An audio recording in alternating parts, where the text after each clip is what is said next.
सभी साथियों को मैं क्रांतिकारी जय भीम। दोस्तों, इस वक्त की सबसे बड़ी और अहम खबर निकल कर आ रही है भीम आर्मी चीफ चंद्रशेखर आज़ाद को लेकर के।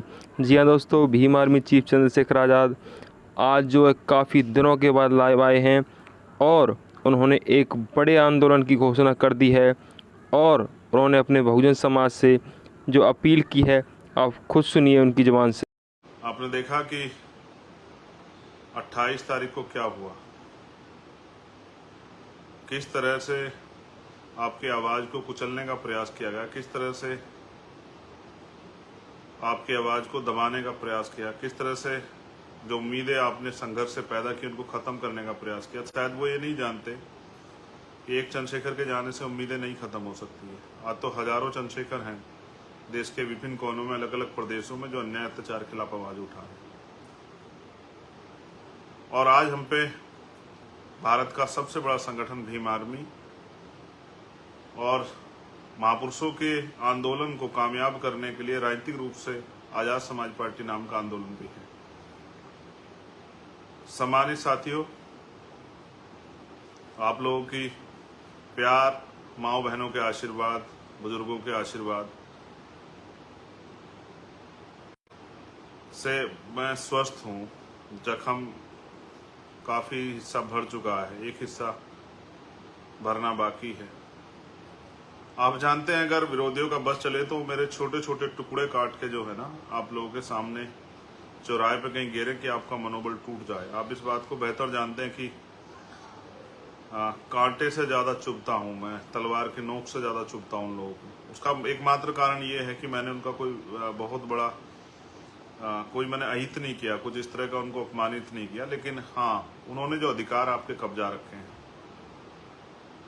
वो जो अन्याय सदियों से करते आए हैं, मैं उस अन्याय के खिलाफ समाज को जागरूक कर रहा हूँ और शोषित वंचित समाज में भाईचारा पैदा कर रहा हूँ।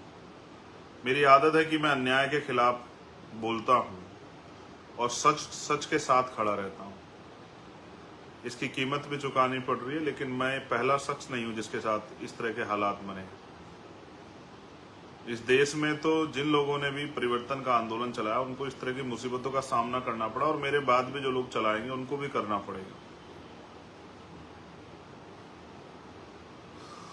हम ये जो आंदोलन चला रहे हैं, ये आंदोलन स्वाभिमान सम्मान का आंदोलन है। ये बुनियादी अधिकार सुविधाओं के लिए समाज को तैयार करने का आंदोलन, जागरूक करने का आंदोलन है। इससे कुछ लोगों की दीवारें तो हिलेंगी, स्पेशली उन लोगों की जिन्होंने किसान का, मेरे नौजवान, महिलाओं, किसानों के अधिकार छीन रखे हैं, मजदूरों के अधिकार छीन रखे हैं। उनकी तो जड़ें हिलनी स्वाभाविक है। लेकिन क्या मैं उनकी जड़ों की परवाह करते हुए इस आंदोलन को कमजोर होने के लिए छोड़ दूं, या मैं गोलियों से डर के बैठ जाऊं? ऐसा मेरा, आप जानते हैं मेरा स्वभाव ऐसा नहीं है। मेरा नाम चंद्रशेखर आज़ाद है। मैं आज़ाद पैदा हुआ हूँ, आज़ाद जीऊंगा और आज़ाद ही मरूंगा। दुश्मन की कोई गोली, तोप भी मेरा हौसला नहीं कमजोर कर सकती। अच्छी बात है कि आज हम पे बहुत सारी लीडरशिप है, बहुत सारे लीडर हैं जो एक विधानसभा से लेके, आम गांव से लेके ब्लॉक, तहसील, विधानसभा, जिला, मंडल, जोन, प्रदेश और राष्ट्रीय स्तर पे आज हम पे लीडरशिप है। इसलिए मुझे इस बात का भय नहीं कि मुझे कुछ हो जाएगा तो आंदोलन रुक जाएगा। लेकिन ये गोली एक संदेश है आप लोगों के नाम कि अगर आप सीबीआई से आप नहीं डरते, ईडी से नहीं डरते, इनकम टैक्स से नहीं डरते, आप झूठे मुकदमों से, जेल से नहीं डरते, तो सत्ता के पास एक ही रास्ता है कि वो हत्या करा के गोलियों से जो है हमें हमारे काम से रोक दे। लेकिन सत्ता को ये एहसास नहीं है कि वो अपने आप को कुदरत समझ बैठे हैं कि ना वो जीवन दे सकते हैं, ना वो जीवन ले सकते हैं। जीवन भी कुदरत ने दिया है और जीवन भी वो ही लेंगे। तो जब तक जीवन है तब तक अपने नाम के विपरीत काम करूं, ये मैंने सीखा नहीं। लेकिन आज मेरी अपील आपसे इसलिए है क्योंकि आप जानते हैं कि 21 जुलाई को भीम आर्मी का स्थापना दिवस होता है।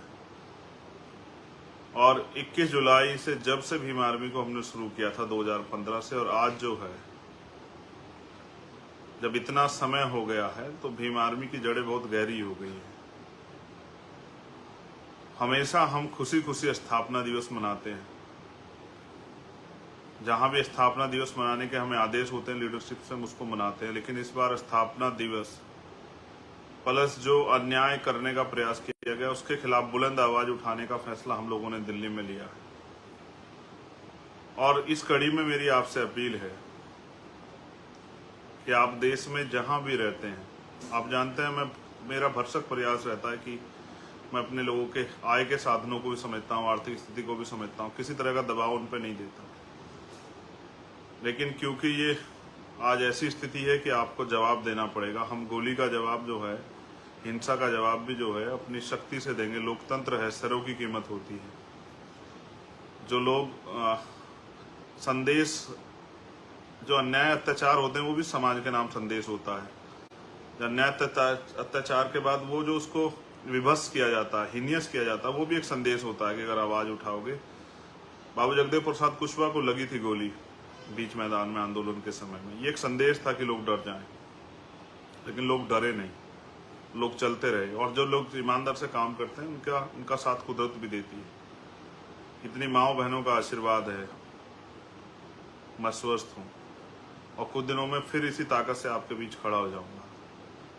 और मैं फिर कह रहा हूँ, क्योंकि मैंने डरना नहीं सीखा, तो मैं हर तरह के हमले का सामना करने के लिए तैयार हूँ। लेकिन मेरा ये मानना है, जैसा मैंने कहा कि मैं आपके ऊपर कोई दबाव नहीं देता हूं, लेकिन इस बार मैं आपसे अपील कर रहा हूं, जिस तरह से आपने भोपाल में मेरे सम्मान की रक्षा की, जिस तरह से आपने भरतपुर में मेरे सम्मान की रक्षा की, जिस तरह से 21 मई 2017 को आपने दिल्ली में मेरे सम्मान की और इस आंदोलन की रक्षा की, अन्याय खिलाफ लड़ने वाली आवाज की रक्षा की। मुझे पता है मौसम खराब हो सकता है, मुझे पता है कि ट्रेनें रद्द की जा सकती है, मुझे पता है कि और तमाम तरह की मुसीबतें खड़ी की जा सकती हैं। लेकिन मुझे ये भी पता है कि बाबा साहब अम्बेडकर, फूले, साहू, पेरियार, मान्यवर काशीराम साहब को प्यार करने वाले लोग, उनका रास्ता कोई आंधी तूफान नहीं रोक सकती। मैं आपसे अपील करूंगा, चाहे लाख मुसीबतें आए, 21 जुलाई 2017 को मैं आपका 2023 को मैं आपका इंतजार करूंगा जंतर मंतर।